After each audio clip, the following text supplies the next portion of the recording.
세상에 떠도는 기묘한 괴담들. 첫 번째 이야기. 유명한 흉가의 친구들과 가서 실제로 겪었던 실화괴담.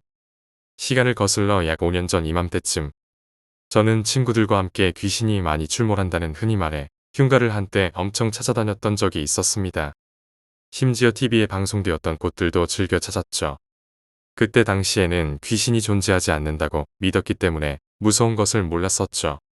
그게 착각 아닌 착각이었던 거죠. 그렇게 친구들 3명과 저까지 4명이 차를 몰고 소문난 흉가를 찾아갔죠. 가는 길에도 폐가나 오래된 건물이 있으면 꼭 들려서 건물 안을 들여다보곤 했죠. 하지만 귀신은커녕 개미 한 마리 안 보였지만요. 그러고는 다시 목적지로 출발했습니다. 얼마의 시간이 지나 한참을 달렸더니 드디어 TV에 나왔던 흉가에 도착했습니다. 친구들과 설레는 마음으로 차 안에서 그 흉가를 바라보았습니다. 차에서 내리기 전 차에 라이트를 꺼놓고 보기도 했습니다. 그리고 친구들과 저는 차에서 내렸습니다. 드디어 들어가려는 찰나 친구 2명이 갑자기 들어가는 것을 꺼려하는 겁니다. 그래서 저는 무슨 남자 새끼가 겁이 그렇게 많아. 이렇게 한마디 툭 던지고 다른 친구 1명과 그 흉가로 조심히 들어갔습니다. 그 친구와 저는 흉가 이곳저곳 사진을 찍으며 구경을 했었죠. 그런데 TV에서 볼 때는 가볼 만하다 싶어서 왔는데 역시나 개미 한 마리 보이지 않더군요. 그런데 그때 옆에서 사진 찍던 친구 놈이 갑자기 소리를 지르더니 밖으로 막 뛰어나가는 겁니다. 그 친구를 본 저 역시 달려나가는 친구 뒤통수만 쳐다보고 죽어라 뛰었죠. 그래서 밖으로 나온 나는 친구에게 왜 그러냐고 물었습니다. 그러자 친구는 말없이 카메라를 저에게 주면서 보라고 했죠. 그때 찍은 사진은 화장실 욕조를 찍은 사진이었는데 소복 입은 여자 형체가 우뚝 선 채로 찍힌 겁니다. 그래서 잘못 본 게 아닌가 싶어 5분 지나서도 보고 10분 지나서도 보고 카메라 배터리 빼놓았다가 다시 켜서 보길 수차례. 하지만 그 사진이 처음 본 그대로 있는 겁니다. 머리카락이 삐쭉삐쭉 서는 느낌이 드는 동시에 온몸 전체가 소름이 돋았습니다. 그리고 말없이 10분쯤 멍하니 있었죠. 우리는 안 되겠다 싶어서 저는 차에 시동을 걸고 친구들을 태워 돌아왔습니다. 그러곤 친구들을 집까지 바래다주고 저도 집으로 들어왔습니다. 앞으론 다시는 흉가에 안 가겠다고 다짐하고 잠을 청했습니다. 그런 일을 겪었음에도 잠이 잘 오더군요. 그렇게 자다가 목이 말라 잠에서 깨어 물을 들이키고 다시 누웠죠. 그런데 아차 하는 순간 아까 겪은 일이 생각나더군요. 또다시 소름이 쫙 돋고 있는데 귀에서 뭔가 윙하더니 몸이 마비되는 겁니다. 이상하다 왜 이럴까? 몸에 힘을 주려고 해도 소리를 질러도 다 소용없는 겁니다. 동시에 눈앞에서는 이상한 물체가 막 떠다니는 상황에 이미 온몸은 땀범벅이었고 너무 무서운 나머지 안 되겠다 싶어 그냥 눈을 확 감았습니다. 5분 정도 지났을까? 궁금한 마음에 눈을 살짝 떴습니다. 그런데 TV에서 흔히 볼 수 있는 하얀 소복 입고 눈가에는 다크서클, 입가에는 피를 쭉 흘리며 천장에서 저를 째려보고 있는 게 아닙니까? 그 현실을 믿고 싶지 않아 다시 눈을 감으려고 하는데 이제 눈꺼풀까지 마비가 되었는지 감기지가 않더군요. 그러고 몇 시간을 그 귀신과 눈싸움을 했죠. 정말 너무 힘들어하고 있는 찰나 누군가 내 몸을 막 때리더군요. 바로 우리 어머니 늦게 들어와서 늦잠까지 자냐며 깨우셨던 거죠. 그 바람에 저는 지옥 같은 그 시간에서 깰 수 있었습니다. 몸도 자유로워졌고요. 저는 바로 어머니께 어제 겪은 얘기며 좀 전까지 있었던 얘기를 다 했죠. 그러자 어머니께서는 아직 술이 덜 깼냐며 미운 농떡 하나 더 준다고 떡 대신 등짝을 인정사정 없이 때리셨습니다. 눈물을 훔치고는 친구들에게 연락을 했습니다. 그랬더니 일단 만나자는 겁니다. 그래서 친구들을 만났습니다. 그러자 어제 찍었던 카메라에 또 다른 이상한 형체가 잡힌 사진들이 속속 보이고 또 친구 녀석 핸드폰에도 사람 얼굴 형체들이 찍혀 있는 겁니다. 그뿐만 아니라 어제 같이 간 친구 녀석들 모두 가위에 눌려 밤새 고생을 했다더군요. 우연인지 아님 귀신의 장난인지 몰라도 그 후로는 귀신의 존재를 어느 정도 믿게 되었고 흉가 체험은 지금까지도 꺼려하고 있답니다. 저는 이 일을 겪은 후 이상한 형체 귀신 같은 것도 가끔씩 보이고 가위도 자주 눌리고 그런답니다. 더운 여름날 밤 더위를 식히고자 저같이 흉가나 폐가 체험 좋아하시는 분들이 많으실 텐데 허약하시거나 무서운 거 싫어하시는 분들은 삼가해 주셨으면 해요. 그 친구도 역시 여름 이맘때 당시 그 친구가 사귀고 있던 남자친구와 친구 여러 명이서 차 2대를 몰고 그 흉가를 찾았다고 합니다. 도착한 친구는 일단 아무 말 없이 그 흉가를 한번 쭉 훑어보았다고 합니다. 실제 방송에서도 이슈가 되었었고 했기 때문에 무서웠었다고 하더군요. 그 찰나 한 친구가 무섭다며 차의 노래를 크게 켰다고 하더군요. 여기서 이 흉가에 대한 규칙이랄까? 그런 룰 같은 게 있었습니다. 예를 들어 시끄럽게 하지 말 것, 담배 피우지 말 것, 귀신에 관한 욕하지 말 것, 건물 안의 모든 물건은 건드리지 말 것 등등. 그러고는 그 흉가 앞에서 친구들과 시끄럽게 수다를 떨었다더군요. 그러길 얼마의 시간이 지나고 이제 건물 안에 구경하자며 건물 안으로 들어갔다더군요. 그런데 무서운 마음의 친구의 친구들은 소리를 지르며 건물 구석구석 돌도 던져가며 구경을 시작한 거죠. 그렇게 흉가 입구를 시작해 옥상까지 구석구석 내 집마냥 휘젓고 다녔다고 합니다. 소문난 흉가라 뭐 하나라도 볼까 하는 마음에 왔었는데 그런 마음과 반대로 좀 시시했었다고 합니다. 그러길 얼마 후 늦은 밤이라 갑자기 피곤함이 밀려왔답니다. 친구들 역시 그래서 돌아가기로 하고 모두들 차에 타서 출발을 했답니다. 돌아오는 길에 너무 피곤해서 자려는 순간 운전하는 남자친구를 생각해서 가는 길만큼은 안 자고 남자친구 졸리지 않게 계속 이야기를 하며 왔다고 합니다. 그런데 이상하게 자꾸 온몸에 힘이 풀리고 엄청 졸음이 몰려왔다고 합니다. 하지만 운전하면서 고생하는 남자친구를 생각해 안 되겠다 싶어 노래를 크게 틀었다고 합니다. 그리고는 같이 탄 친구들이랑 노래 맞춰 흥얼거리기도 하고 얘기도 하면서 가고 있었답니다. 한참을 그렇게 달리고 있었는데 친구가 가만히 생각해보니 남자친구가 어느 순간부터 말 한마디 없이 운전만 하고 있더라는 겁니다. 왜 그럴까 하는 마음에 남자친구한테 말을 걸었답니다. 오빠 왜 그래? 졸려서 그래? 왜 그래? 그랬는데 그 남자친구는 운전만 하며 말을 씹었답니다. 바로 옆에서 얘기했는데 말을 씹히자 화가 난 친구는 남자친구 어깨를 때리면서 장난하냐? 왜 그래? 그런데 또 말을 씹더라는 겁니다. 정말 화가 난 친구는 남자친구 얼굴을 쳐다보았다고 합니다. 그런데 남자친구의 눈에 검은 눈동자가 없고 흰 눈동자만 뜬 채 운전을 하더라는 겁니다. 또 갑자기 입에 거품을 물기 시작하더니 발작을 하더라는 겁니다. 친구는 순간 안 되겠다 싶어 차 핸들을 잡고 확 돌렸다고 합니다. 다행히 차 속도가 그렇게 빠르지 않아 가드레일을 받고 차는 멈췄다고 합니다. 그리고 그 충격에 친구들과 일행은 모두 기절을 했다고 합니다. 그러고 얼마 시간이 지나지 않아 정신이 돌아왔고 친구들과 일행은 병원 응급실에 누워 있었다고 합니다. 그리고 신기한 건 그 친구가 누워서 기절하고 있던 중 남자친구는 먼저 깨어 친구의 간호를 하고 있었다고 합니다. 일단 몸이 뻐근하고 피곤해 병원 응급실에서 그날 밤을 자고 다음 날 일어나 친구들과 함께 어떻게 된 거냐며 이야기를 시작했다더군요. 그런데 그 눈동자 막 돌아가고 입에 거품 물고 발작을 하던 남자친구는 어제 있었던 기억을 하나도 못했다고 합니다.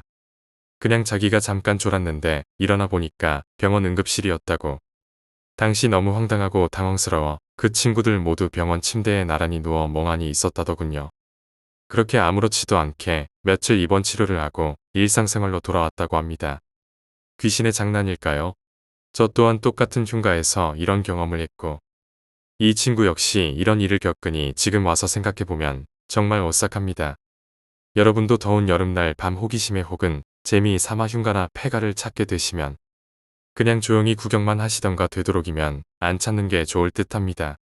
두 번째 이야기, 구렁이의 저주. 내가 어릴 적에 하루는 이모가 굿을 준비하시는 걸 봤어. 이모가 주관하시는 굿이었는데 당연히 나도 갈래를 외쳤고 따라가게 되었지. 그렇게 준비를 끝내고는 이모를 따라 나서서는 뜨기의 아재가 운전하는 차에 타고 굿을 해야 하는 집으로 갔어. 요즘은 하도 소음에들 민감하셔서 주택가에서 굿을 하는 걸 보기 힘들지만 그때만 해도 집에서 굿을 하는 경우가 많았어. 우리가 도착한 곳은 서울 변두리의 한 저택이었어. 말 그대로 저택이야. 멋들어진 돌담으로 둘러진 것이 무척 인상적이었던 그 저택은 얼마나 집이 크고 터가 넓은지 난 속으로 와. 여긴 사람이 얼마나 많이 살까? 하고 생각했는데 의외로 식구가 단출하더라고. 나이 많으신 노부부랑 집에서 일하는 아주머니 한 분. 그리고 아저씨 한 분이 계셨는데 아마 기사도 하시고 비서 노릇하시는 집사 같은 분이셨나봐. 그리고 출가한 딸이랑 분간 아들들도 와 있었어. 재미난 구경거리를 보러 오신 동네 분들도 꽤 많으셔서 이모의 굿을 도우러 오신 처사님들이나 제자분들과 이모들로 그 집의 넓은 잔디마당엔 사람들로 북적이고 있었지. 나이 많은 여자분들은 내겐 다 이모들이었어. 자주 보다 보니 이모들과도 다 친했고 지금과는 달리 완전 귀요미였던 둥이는 이모들의 사랑을 한 몸에 받던 인기 절정남이었지. 이모들은 내가 올 거에 대비해서 각자 내게 잘 보이려고 준비한 과자를 선물로 주시곤 했어. 그러다 보니 어느덧 보이지 않는 공정거래가 형성이 되더라고. 한 번 안겨주는데 과자 2개, 뽀뽀는 3개. 소중히 한 번 만지는 데는 과자 5개, 풀코스로 묶어선 할인가 적용해서 과자 8개 이런 식으로. 그중엔 내게 유난히 집착하시던 여인네가 한 분 계셨지. 내가 유일하게 누나라고 부르는 사람이 있었는데 지금 생각하면 중학생 나이였었어. 생각해보면 겨우 5살 차이밖에 안 나지. 하지만 겨우 초등학교 1학년이던 둥이에겐 그때의 중학생 나이인 누나는 너무 어른이었어. 그 누난 겨우 보아 데뷔 때 나이였으니 보아라 부르기로 하자. 누난 항상 내가 이모를 따라가서 보게 되면 내 보호자를 자청하셨고 내 손을 꼭 잡고 계셨거나 날 업고 다니셨어. 항상 베이비시터의 대가로 나에게 무리한 뽀뽀를 요구하셨는데 지금 같으면 감사합니다. 잘 먹겠습니다 했겠지만 그땐 뽀뽀가 너무 귀찮았어. 내가 오징어가 될 줄 알았으면 그때 실컷 해둘 건데. 그날도 그곳에서 누나를 만나고 둥이둥이 우리 둥이를 외치시는 누나의 무리한 뽀뽀 10번을 들어드리고는 누나랑 같이 굿 구경을 시작했어. 굿을 의뢰한 그 집 할아버지랑 가족들이 빌고 있는 가운데 이모는 굿을 시작했지. 그리고 이모의 몸에 할배께서 강림을 하셨어. 난 굿 구경 가선 안전했어. 굿 벌어지면 잡귀들이 많을 것 같지? 안 그래? 신령이 오시잖아. 일장이 출동하는데 셔틀들은 찌그러져 있어야 되는 거야. 이모의 몸에 신령이 오시고는 이모가 아닌 이모의 몸을 빌린 신령이 얘기했어. 그런데 오시자마자 완전 화가 나셔서는 굿을 의뢰한 빌고 있던 할아버지를 쥐잡듯 하시기 시작했어. 감히 누굴 시험하려 드는 게냐? 내가 정령 천벌을 제대로 받아봐야 정신을 차리려나 보구나. 터주신을 죽여놓고 속이려 들어. 빨리 있는 사실대로 얘기하지 못할까? 빌고 있던 할아버지의 얼굴이 당장 흑빛으로 바뀌었어. 그러더니 갑자기 땅에 납작 엎드려선 죽을 죄를 지었습니다. 감히 신령님을 시험하려 한 죄를 용서하십시오. 이렇게 얘기하는 거야. 그리고 신부님께 고해성사하는 사람처럼 줄줄이 불기 시작했어. 그 할아버지는 그때만 해도 꽤 크게 운수업을 하시던 사장님이셨어. 우리 이모랑은 모르시던 사이셨는데 득이 아저씨랑은 친분이 있으셨다고 해. 간혹 득이 아저씨께 사업상 조언도 받고 하시던 사이셨나 보더라. 그런데 어느 날 아저씨께 연락이 온 건데 갑자기 집에 우환이 겹친다며. 어쩌면 좋으냐고 아저씨께 연락이 왔고 아저씨는 직감적으로 본인 능력밖의 일이란 생각이 들어 이모께 얘기를 한 거였어. 이모는 이 얘기를 들으시며 처음엔 그 집에 구슬하는 걸 탐탁지 않아 하셨어. 모르긴 뭘 모르냐며 이유는 누구보다 본인이 잘 알 건데 거짓말한다고. 그래도 사람이 더 이상 상하면 안 된다는 생각에 승낙을 하신 거였지. 할아버지가 의심이 많으셨던 분인가 봐. 워낙 사입이 무속인도 많고 하니까. 무속인이 다른 자격증이 있는 사람들처럼 국가고시가 있는 것도 아니잖아. 무당의 능력이 진짜면 이유를 말 안 해도 다 알아내겠지. 하는 얄팍한 마음으로 꼼수를 쓰셔서는 딱 그 자기가 알고 있던 이유만 빼고 얘기를 한 거였어. 그때 할아버지가 얘기한 이유는 이래. 구슬하기 한 달 전쯤 분가에서 살고 있던 큰아들 내외가 손주들을 데리고 할아버지 집에 온 거였어. 손주들이 아들 형제인 손자들이었는데 어른들이 집안에서 얘기를 하시는 동안 넓은 할아버지네 마당에서 뛰놀았고 한참 개구쟁이들인 이 형제는 뭐 재미난 거 없나? 하고는 말썽거리를 찾아다니다가 집 뒤뜰에서 장난칠 아이템을 득템한 거였어. 말썽 2인조가 집 뒤뜰에 갔는데 그때 돌담으로 된 그 집 담에서 정말 큰 구렁이 한 마리가 기어나왔다고 해. 이 구렁이는 애들을 봤는데도 유유히 햇빛을 쬐며 일광욕을 했나봐. 그러자 무서웠지만 일이 재미있는 던전을 그냥 갈 수 없다고 생각한 애들은 몬스터 때려잡듯 구렁이 사냥을 시작한 거였어. 멀리서 유현진과 박찬호로 빙의한 이 말썽 2인방은 강속구, 낙차 큰 커브, 싱커 등을 구사하며 구렁이에게 짱돌을 던지기 시작했고 미처 피하지 못한 구렁이는 이 투석전에서 오래지 않아 장렬하게 전사하고 만 거야. 그러고는 의기양양해진 형제는 어른들에게 이 사실을 알렸고 자기들이 거둔 성과의 산물을 보여준 거야. 구렁이가 집에서 어떤 존재인지 너무나 잘 알고 있던 할아버지는 사색이 되어 애들을 야단쳤지만 일은 이미 벌어졌고 루비콘강을 건넌 뒤였던 거지. 할아버지는 우는 아이들을 뒤로하고는 미신이다 미신이다를 속으로 외치며 스스로를 위로하고는 찜찜했지만 애들이 한 일이라 뭐라 하기도 그렇고 해서 그나마 마지막이나 잘 보내준다고 구렁이를 집 밖에 양지 바른 곳에 잘 묻어주었다고 해. 항상 얘기가 그렇듯 사단은 이때부터 시작이 된 거야. 집안에 망조가 들기 시작했어. 사기를 당하고 운수업을 크게 하셨던 할아버지네 회사 차들이 연이어 사고가 나고 며느리가 다치고 아들이 다치고 할머니가 아프기 시작하고 이게 한 달 새에 다 일어난 일들이야. 이게 다 터주신이신 구렁이를 격살한 죄라 생각하시고는 이모를 모신 거였는데 무당의 능력을 테스트하기 위해 이 얘기는 쏙 빼고 그냥 왠지 모르게 집안에 망조가 들었다 하신 거였어. 속일 사람을 속여야지. 그나마 다행이었던 건 할아버지나 말썽의 장본인인 형제 손자는 아직 무사했다는 거야. 그런데 이게 꼭 좋은 게 아닌 게 그만큼 중재란 뜻도 돼. 차라리 일 저지른 사람이 처음부터 해코지 당하면 의외로 가벼운 벌인 거고 그걸로 끝나는 경우가 많거든. 주변이 다치기 시작했단 얘기는 이제 너 좆됐다. 끝나려면 한참 남았다. 온 집안 쥐지칠 때까지 옳게 할 거다. 이런 뜻이기도 하거든. 원래 이런 거 크게 칠 때는 일을 만든 사람은 맨 나중이야. 주위에 그 사람과 연관된 가까운 사람이나 재물들부터 빨대 꼽으시고 쪽쪽 빠시거든. 너 때문에 내 주위에 있는 사랑하는 사람들이나 기타 등등이 어떻게 작살 나는지 내 눈으로 보고 충분히 괴로워해라. 넌 보스목이니깐 내 순서는 맨 마지막이다. 이런 뜻인 건데 지금도 시골에 가면 믿으시는 분들은 밭에 작물 수확하시거나 제초하실 때도 구렁이님 다치실까봐 미리 뱀 기피제 같은 거 뿌려두시거나 하신 후에 작업하셔. 예전 같으면 며느리가 집에서 구렁이 다치게 하면 집안 말아먹을 얀이라고 아무 소리도 못하고 쫓겨날 만큼 중죄였어.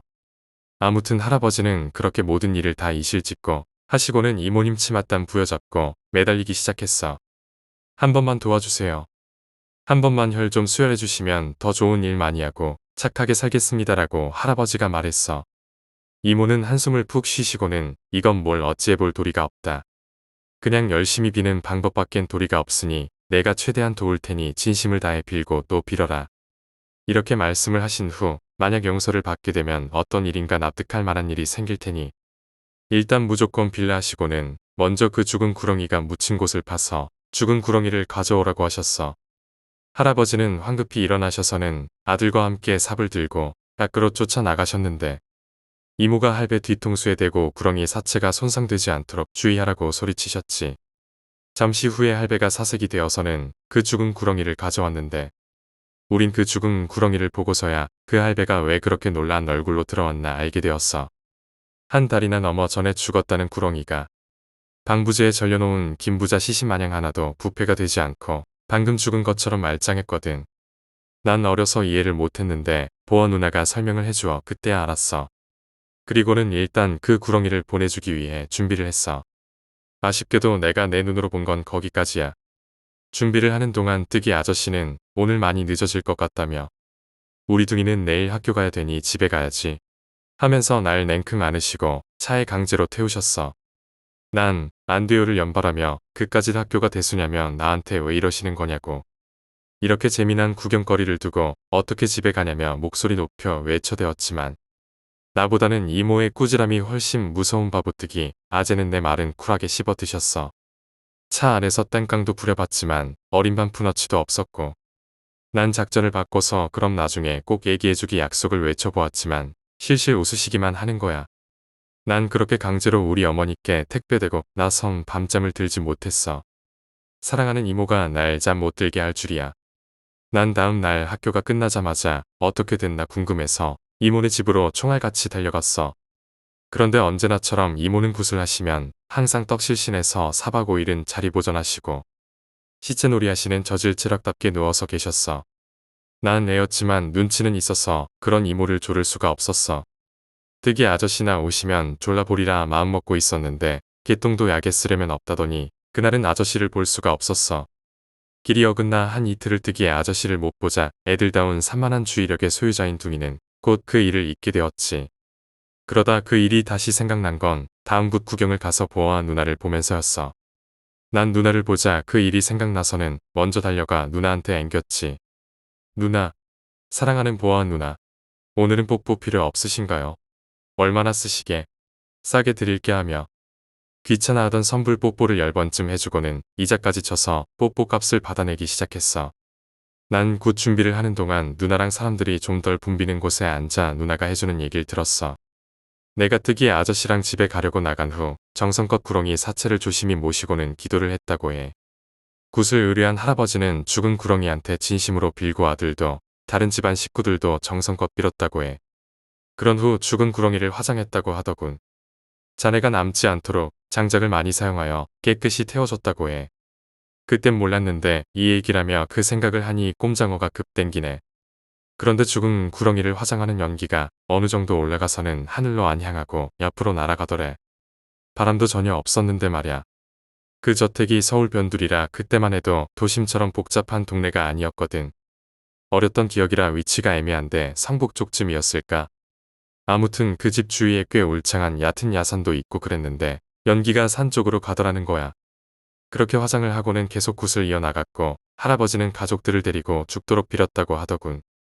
그때 사고 나서 다친 아들 내외도 오고 했는데 사건을 일으킨 손자들은 왔었는지 기억이 잘 안 나네. 그렇게 열심히 기도를 드렸는데도 기대했던 좋은 징조는 특별히 없었고 시간만 흘러갔다고 하군. 날도 어두워지기 시작해서 마당의 조명도 밝히고 했다고 해. 누나가 보기에 어렵겠구나 생각하고 있었는데 갑자기 구경하던 사람들 사이에서 웅성거리는 소리와 여자들의 막 단말마에 비명 지르는 소리도 나고 하더니 구경꾼들이 홍해 갈라지듯 쫙 갈라서더래. 그래서 사람들이 보는 곳을 누나도 봤는데 거기엔 밖에서 대문을 통해 커다란 구렁이 한 마리가 기어오고 있었다고 해. 정말 놀랍게도 색깔이나 크기가 죽은 구렁이랑 똑같아 보이는 구렁이 한 마리가 사람이 그리 많이 모여있는데도 전혀 겁내지 않고 그 사람들 사이로 유유히 기어서 마당으로 들어오더래. 구렁이를 보자 이 할아버지는 혹시 구렁이가 다칠세라 흥분해서는 주위 사람들을 막 몰아세우시고는 구렁이 앞에 납작 엎드려 빌기 시작했는데 죄송하다고 그리고 감사하다고 눈물까지 보이시면서 말이야. 죽은 부모가 살아 돌아오면 저리 반가울까 할 정도로 기뻐하며 구렁이 앞에서 비셨대. 구렁이는 한참을 할아버지 앞에 가만히 멈춰 있다가는 다시 스르르 움직여서 비는 할아버지를 타넘어 뒤뜰 쪽으로 기어가더래. 이모랑 할아버지, 가족들, 구경꾼들이 우르르 뒤따라갔는데 애들이 터주 구렁이를 돌로 쳐 죽인 곳으로 기어가더니 다시 멈춰서는 따라온 사람들을 뒤돌아보더래. 모인 사람들을 그렇게 쓱 둘러봤는데 꼭 그 모습이 누나가 보기에 흡사 까불고 있어. 애들이 그런 거고 할배가 하도 비니까 이번 한 번만 특별히 용서해주는 거야. 이렇게 말하는 것 같더래. 그렇게 뒤를 돌아본 구렁이는 담에 있는 돌틈 사이로 그 긴 몸이 스스로 사라져갔고 덕분에 굿은 아주 성공적으로 끝났다고 해. 이모가 굿 끝내고 집에 떡실신되어 있을 때 찾아와서는 경황이 없었다고 인사도 하시고 가셨다는데 난 보지를 못했고 그 집에 오하는 그 뒤로 내가 알기론 다시 없었어. 왜 자신하냐 하면 그 집 분들은 아직도 보거든. 그 굿 이후 그 집 사람들은 이모를 숭배하게 되었고 지금은 이미 오래전에 돌아가셨지만 그 집 할아버지는 큰아들에게 이모를 잘 매시라는 유언까지 하셨을 정도야.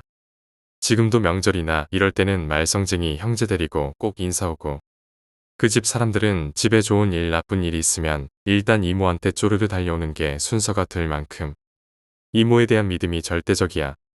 이모가 귀찮아 죽겠다고 하셔. 그 집 큰아들인 지금의 회장님은 이모의 권유로 할아버지가 하시던 운수업을 접으시고 아저씨에게 더 잘 맞는 다른 쪽 일을 하셔서 지금은 그때의 몇 배로 회사가 번창했지. 나도 자주 배웠었는데 원래 졸업하면 아저씨가 자기 밑에서 일하라고 볼 때마다 노래를 부르셨었는데 공돌이인 내겐 맞는 업종도 아닌데다 내가 거기 가면 혹시 볼모가 되어 이모에게 불편한 일이 생길까 가지 않았어. 아마 그 회사 취직했으면 지금 아무리 못해도 과장 이상은 되어 있을 건데 진급은 최대한 고속으로 뽑아주겠다고 하셨었거든. 내가 커서 서울로 올라올 때 제일 궁금했던 사람 중 하나가 보아 누나였는데 누난 미국 사람이랑 결혼해서 나 고딩 때 이미 미국으로 가셨다더라. 통화만 했는데 언제 나오시면 뵈어야지. 세 번째 이야기, 귀신. 귀신이 보이거나 느끼는 사람들은 들어라. 흔히들 말하는 무당이라고 불리는 사람들조차도 귀신이라는 것을 보지 못할 수도 있다. 지금부터 귀신이란 것에 대해 알려주겠다. 귀신, 즉 영이라 불리는 것들은 사람의 혼, 일령과 축생, 동물의 혼 그 외에도 사람의 기에 접촉한 모든 것들은 그 물체가 가진 기의 흐름과는 다른 기운이 형성되게 된다. 흔히들 이런 물건에 귀신이 들렸다고 하는 것이다. 여튼 이렇게 존재하는 영들은 죽은 뒤 잠시 동안 이승에 머물게 된다. 우리나라는 49일 동안 귀신이 떠돈다고도 하는데 그것은 정확한 날수가 아니다. 49일 동안 중천을 헤매어 삼도천 강가에 다다른다. 하지만 이것은 정확한 사실이라 할 수 없다. 여튼 이승에서 떠도는 동안 영들은 자신이 살아생전 가장 익숙했던 곳이나 혼에 깊이 새겨질 정도로 가장 기억에 남는 사람 혹은 물건, 장소에 다다르게 된다. 바로 그런 곳에서 흔히들 말하는 귀신들을 보게 되는 것이다. 허나 영은 형체를 가지고 있지 않다. 다만 우리가 그들을 볼 수 있는 것은 영이 사람과는 다른 기운을 지녔기 때문이다. 사람은 음양오행이라 하여 음과 양의 기운, 그리고 수목금토와의 체질을 띠고 있다. 태생부터 주어진 자신의 체질과 몸을 이루는 음양의 조화. 그것과는 반대되어진 길을 접하게 되니 사람들은 영이 있는 곳에서는 소름이 돋고 이상한 기분을 느끼게 되는 것이다. 귀신의 형체를 보는 것은 자신의 심신이 약해져 있다는 것을 뜻한다. 육체가 건강해도 정신이 혼잡하거나 정신은 맑으나 육신이 병들었을 때, 그럴 때 사람들은 영을 눈으로 접할 수 있게 된다. 사람들은 총각귀신, 처녀귀신이라고 부르지만 그것은 아니다. 그들이 하얀 소복을 입고 등장하는 것은 아주 먼 옛날 조상님들로부터 내려온 고정된 선입견, 편견에 의한 이미지라 할 수 있다. 아버지의 아버지, 이렇게 부모님과 어른들께 들어온 이야기로 인해 어느샌가 귀신 즉 영의 모습을 그렇게 단정 지어버린 것이다. 회색 벽처자의 말씀에 따르면 각각의 색의 덩어리라고 하셨는데 맞다. 귀신을 그렇게 볼 수도 있다. 중요한 것은 그렇게 말하고 사람들에게 알림으로써 귀신과의 접촉을 원활하게 만들 수 있다는 것이다. 사람들이 공포를 느끼면 몸 안에서 균형을 이루고 있는 음기와 양기가 잠시 흐트러진다. 흔히 공황 상태라고도 부른다. 하나의 감정이 극도로 치솟으면 몸의 기 또한 그에 상응하여 움직이게 되는데 부정적인 감정, 즉 슬픔, 공포와 같은 감정은 음기를 더욱 강하게 만든다. 차라리 정신이 혼미해질 정도로 슬프다거나 하다면 영을 보기란 어려울 수 있다. 그만큼 자신의 기가 흐트러졌다는 것을 의미하니까 자신 이외의 것은 눈에 들어오지 않을 수 있다. 여튼 이것도 저것도 아니게 어중간한 공포를 느끼면 음양이 기가 흐트러져 잠시 동안 영과 비슷한 기운을 띠게 된다. 그래서 영을 볼 수 있다는 설이 대단히 유력하다. 영을 보는 것은 귀신을 보는 것이라 할 수 있는 게 아니다. 무속인들은 귀신이 아닌 영을 주로 접하는 사람들이고 귀신을 쫓고 퇴마를 하는 사람들은 대부분 구라쟁이라 할 수 있다. 그들을 내쫓는다는 것은 거의 불가능에 가까운 것이다. 흔히 무당들조차도 진짜 신이 내렸다 하더라도 10번 중 7번을 맞추기가 어렵다고 한다. 그만큼 영이란 것은 사람의 뜻대로 이루어지지 않음인데 그것은 외압적인 힘으로 어찌할 수 있는 게 아니다.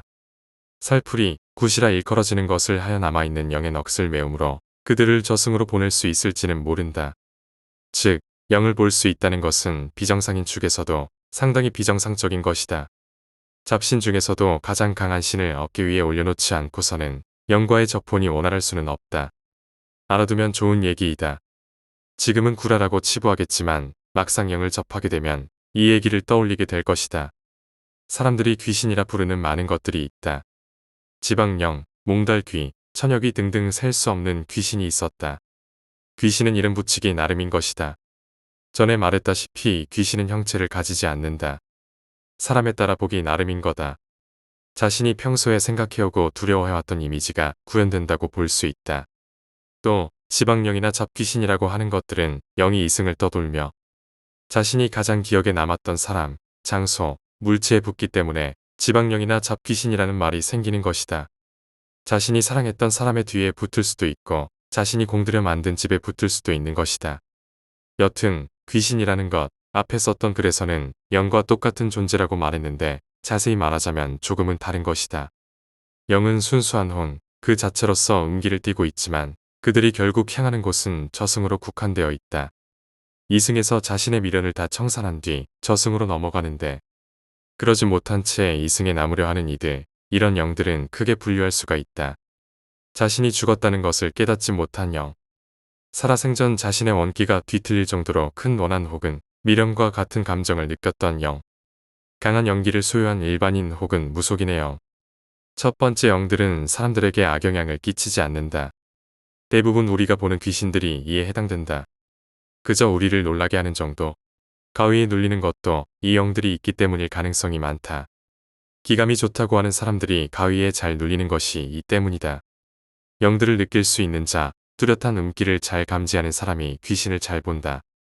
즉, 귀신의 종류는 수백 가지임과 동시에 그들을 나누는 영은 세 가지로 나눌 수 있다. 사람에게 간혹 그 기운이 미치는 영들이 있다. 그것이 바로 두 번째와 세 번째이다. 두 번째가 가장 무서운 영인데 그들은 이승에 직접적으로 힘을 가할 수 있다고 보면 된다. 사람을 미치게 하고 사람의 길을 움직일 수 있는 영. 그들이 바로 월령이라는 것이다. 하나의 강한 감정은 사람의 기운을 흔들리게 한다. 즉, 죽기 직전에 기가 흔들렸던 영은 영이 되어서도 기가 뒤틀리게 된 것이다. 음양이기, 사람은 음과 양의 기운이 아주 비슷하다. 여자는 음기, 남자는 양기. 이렇게 나누는 것은 대체적으로 남성의 기중 양이 조금 더 우세한 힘을 발휘할 뿐이고 여성의 기에서 음기가 조금 더 우세한 힘을 발휘할 뿐이다. 영은 음기만이 가득한 기를 가지고 있는데 무속인들은 이 음기를 냄새로도 맡고 소리로도 듣고 볼 수도 있다.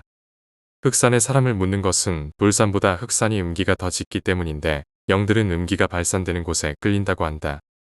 여튼 두 번째 영들은 음기가 더욱 짙고 다른 영과는 다른 기운을 띠기 때문에 무속인들이 가장 잘 느끼는 영이라 할 수 있다. 이 영들은 귀신이라고 불러도 무방하다. 첫 번째 영보다 조금 그 기운이 강하다고 보면 된다.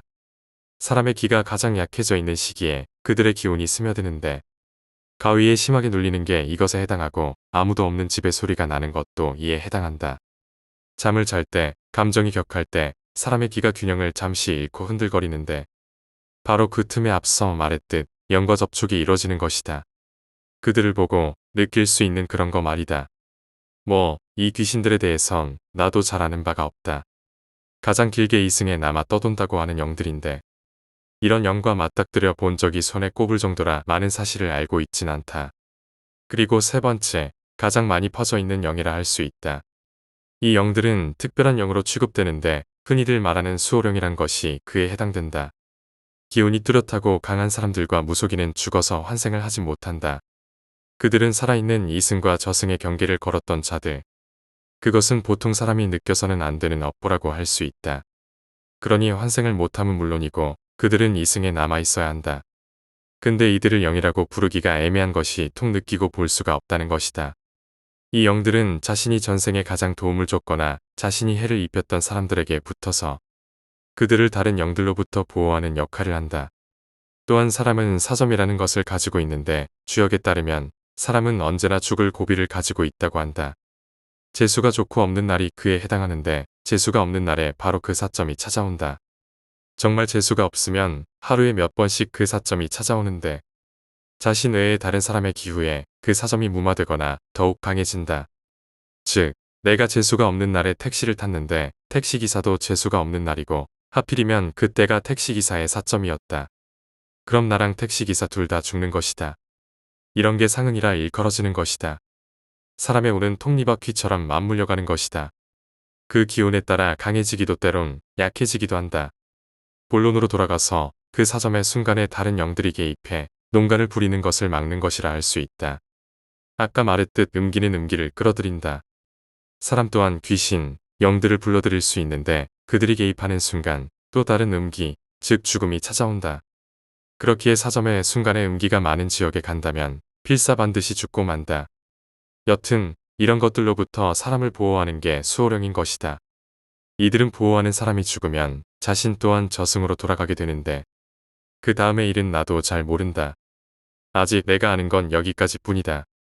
다만 확실한 것은 그들은 환생하지 못할 뿐더러 환생한다 하더라도 그들은 인간으로 환생하지 못한 채 축생으로서 살아가야 한다는 것이다. 가장 슬픈 영들이자 가장 고마운 영이라 할 수 있다. 우리가 명심해야 할 건 귀신 또한 사람이었으며 그들의 의도가 우리를 해치려는 것은 아니라는 것이다. 어쩔 수 없는 자연의 이치가 그들을 끌어들일 뿐 그 이상도 이하도 아닌 거다.